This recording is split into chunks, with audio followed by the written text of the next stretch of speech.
I think if they do my DNA testing, I'll be 3% Italian and it'll justify the way I say Sera di Lorenzo. I love the way you say that. I do it with flourish, do I not? I wonder, are you constantly tired? And I'm not talking about the constantly busy running around all day type of tired. We're talking about sufficient sleep yet still unable to concentrate or function type tired. And it might be that you're iron deficient. Our resident nutritionist Sarah is ready to go. I thought today we were chatting about ironing and I was so uninspired, but we're chatting about iron and its role. What is it? So iron is it's an essential mineral that's used by red blood cells. Mm-hmm. So it's a crucial part of hemoglobin, which is a protein found in red blood cells. So there are two types of iron. We have hem iron and we have non-hem iron. Mm-hmm. So hem iron comes from proteins that you see like animal proteins, and non-hem iron comes from plants. So there's two different types of iron. And the interesting thing about iron is out of all minerals, it's the one we see the highest amount of deficiency in. Oh, okay. And look, absolutely. Is this because there's a significant proportion of vegans and vegetarians out there, or what? Well, there's lots of reasons, but I think a lot of it can be dietary. There can be people having more of a plant-based diet. It can be different conditions. It can be lots. I mean, big iron deficiency that I see, and I have to say, lately now in my clinic, the biggest amount I see is for women around age 45, perimenopausal women. Yep. So women go through this stage where they have an irregular cycle, there's excessive bleeding, and that's when I get that typical picture of a lady that comes in, she's tired, she's gained weight, she's got an irregular heavy cycle, and she'll come in and she's got that fatigue and all of that, and that dizziness, and all of that is associated with iron deficiency. And we always say in pregnant women, iron. Pregnant women as well, and young girls who are starting their menstruation as well. That's in the menses, in the early stages of menstruation as well. They're the big things. But I always thought iron's related to your ability to carry oxygen. That's why it's so important. Is it along those lines? So iron, yeah. So the roles of iron. So iron is a part of two proteins, myoglobin and hemoglobin. So so hemoglobin actually takes oxygen from our lungs and transports iron around our bodies. And so that's what we need. We need that iron for that oxygen for our tissues. And then we've got myoglobin. So myoglobin is in the muscle cells.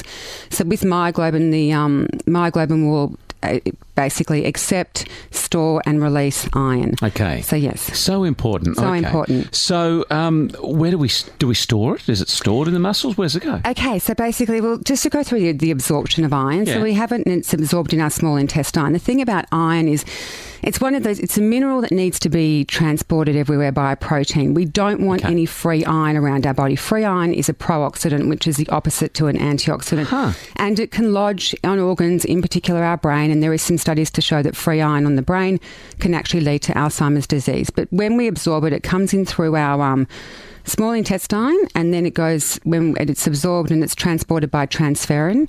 It might go from transferrin to mucosal transferrin, which is cells in the small intestine. Yep, gut health. And then it will be transported by blood transferrin, where it's stored in the liver, in the spleen, as well as the blood marrow. So it's really important. And the other thing to understand is it's one of those minerals where it's too much or too little is dangerous. So yeah, right. We actually have an iron regulatory hormone called hepcidin, and hepcidin will regulate it. So that actually manages the absorption of iron. Okay, we sometimes hear of iron toxicity, don't we? I assume, is that too much in the bloodstream? Yes, too much. So iron toxicity can come from people not supplementing properly, and it also can come from a genetic condition called hemochromatosis.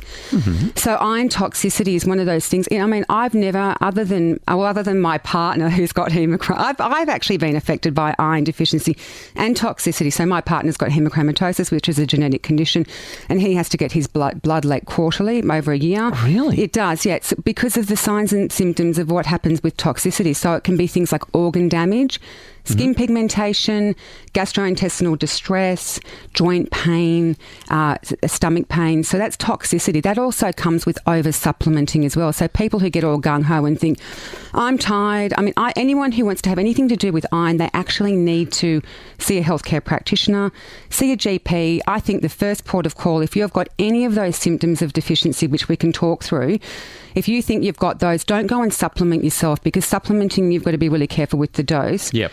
go to your GP and get a blood test done and get your iron studies done. I think that's the first thing for everyone to do. Okay, what's a blood test show about all these different hemo? It will just show your ferritin, which is important, which is the storage, your transferrin, and saturation. So that there's different points of an iron, what they call iron studies. The big one I look at is the ferritin, which is the iron stores. Okay, the irony that your partner is iron deficient, I can't get over that. No, he's got hemochromatosis. Okay. My daughter's iron deficient. See, more irony. This is what I mean. This is what I mean about the importance of understanding how common it is. I discovered it in my daughter because she was sleeping all the time, and that came with her menarche when her menstruation started. Right. And she was really tired, and she's a really fit, smart girl into sports, and she was just tired all the time, and she was just wanting to sleep, and she was quite pale. So I picked it up very quickly, took her to the GP.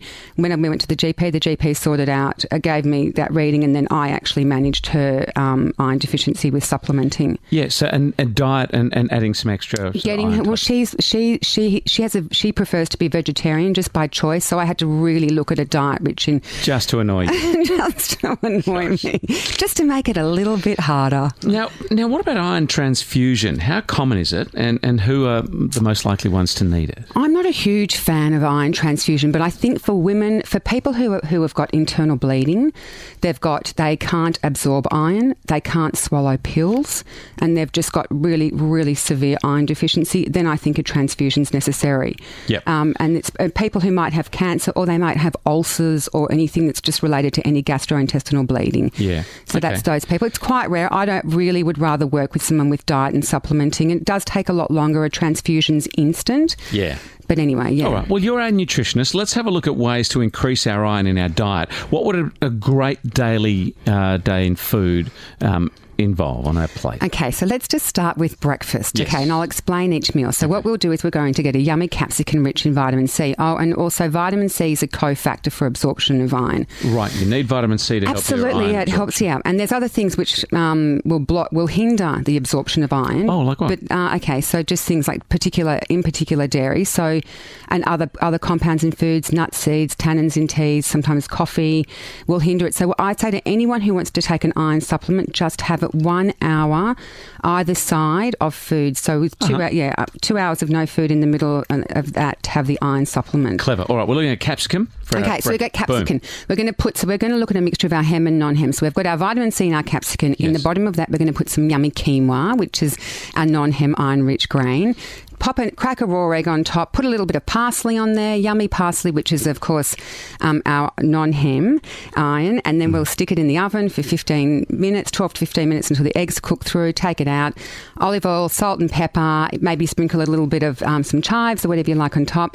There's your yummy iron-rich breakfast. You've got the non-hem, the hem and the vitamin C. Mid-morning, if you feel like it, some yummy berries or some vitamin C-rich fruit. Yep. And then lunchtime, you can get into the Sarah's special iron-rich salad. You could have that with a yummy bit of... I can take you through that recipe, but that's available on my program as well. But yummy rich salad with a yummy piece of eye fillet or just a nice piece of lean steak. And give us an Iron Man dinner. And now I'm going to give you afternoon tea because rich is we've got trail mix is fantastic. Dried fruit, nuts and seeds are iron-rich, as well as dinner. Okay, let's look at a delicious dinner. So legumes are good. So why don't we get some overnight, soak some beans and legumes, put them in a pan with some olive oil, mash them like your kids think it's mashed potatoes. So there's your non-hem sauce. Clever. Throw a bit of spinach in there because if you remember Popeye. Yes. Yeah, well, he got really strong from having all the iron in spinach, even though there's not a lot, but you throw that in there too. Some cooked spinach, yummy piece of organic chicken breast cooked. There's your delicious bit of hem iron. You can cover it with some nuts and seeds. I'm very big in putting nuts and seeds over a lot of dishes just as a final garnish. Okay. And then if you want to finish that off with an orange, there's your vitamin C to help absorb all of the beautiful yummy dinner. But the nuts and seeds can be contra to the absorption of iron, as you mentioned, for breakfast. Oh, yeah. Right back at you. Yes. I So didn't maybe just back off on the nuts You and think seeds. my eyes just glaze over and watch TV? But taking it all in, Sarah. Yes. All right. But listen, if people want to follow... that was with the supplement. Yeah, good point. Good point. If people want to follow your website, sdlmethod.com.au... .com? Just sdlmethod.com. I thought so. And you've got your Weight Loss for Life program there, which has that amazing iron-rich salad recipe as well. Yes. And if you want to see some live videos also, you're doing that on your Instagram feed as well. Yes, started some of those. Yeah, it's good. Beautiful. All right, hun, perfect. I feel like an Iron Man. You are. You're like Popeye. And I feel... Taking on the world. Do not feel like doing any ironing still. Hence the wrinkle. Thanks, and we'll see you next Friday. Thank you.